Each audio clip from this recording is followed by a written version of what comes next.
নমস্কার, চলে আসলো 2026-এর বাসন্তী পুজো। এ পুজো হতে চলেছে বিশেষ করে চৈত্র মাসের শুক্লপক্ষের ষষ্ঠী থেকে দশমী তিথি পর্যন্ত উদযাপিত হয় এই পুজো।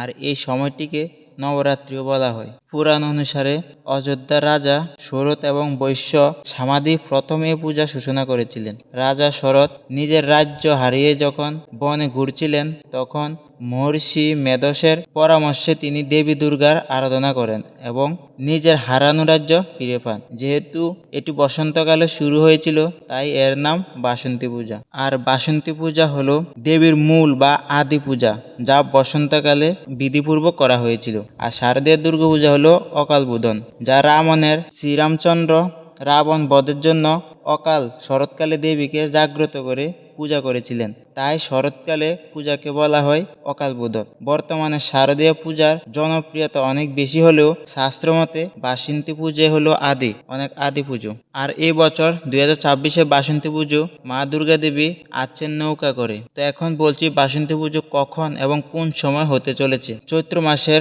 9 তারিখ ষষ্ঠী পূজা, ইংরেজি 14ই মার্চ 9:53 থেকে 7:11 পর্যন্ত। তারপর থেকে সপ্তমী শুরু। তার মানে চৈত্র মাসের 9 তারিখ থেকে ষষ্ঠী পূজা শুরু হচ্ছে। চৈত্র মাসের 9 তারিখ মঙ্গলবার ষষ্ঠী পূজা, ইংরেজি হলো 24 তারিখ। আর সময়টা হলো 9:35 থেকে 7:11 পর্যন্ত। তারপরে থেকে আবার সপ্তমী শুরু। 10 চৈত্র, ইংরাজি 25 মার্চ বুধবার সপ্তমী পূজা, সময়টা থাকবে বিকাল 4:46 পর্যন্ত। তারপরে অষ্টমী শুরু। 11 চৈত্র, ইংরাজি 26 মার্চ বৃহস্পতিবার, যা সময় থাকবে 2:28 পর্যন্ত। তারপরে নবমী শুরু। 12 চৈত্র, ইংরাজি 27 মার্চ শুক্রবার হলো নবমী পুজো, যা সময় থাকবে দুপুর 12:19 পর্যন্ত।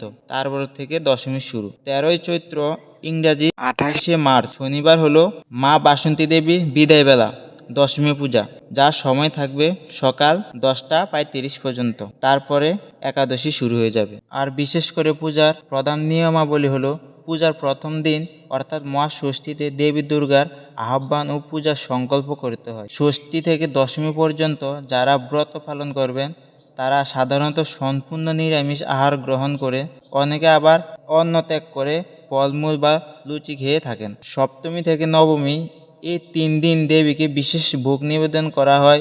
সপ্তমীতে নবপত্রিকা স্নান, মহাষ্টমীর পূজা ও সন্ধি পূজা এবং নবমীতে হোম বা যজ্ঞ করা বাধ্যতামূলক। এই সময় যা করা ভালো, চণ্ডীপাঠ। বাসন্তী পূজার দিনগুলোতে শ্রী শ্রী চণ্ডীপাঠ করা অত্যন্ত পুণ্যদায়ক বলে বিশ্বাস করা হয়। এটি মনের জোর বাড়াতে এবং নেতিবাচক শক্তি দূর করতে সাহায্য করে।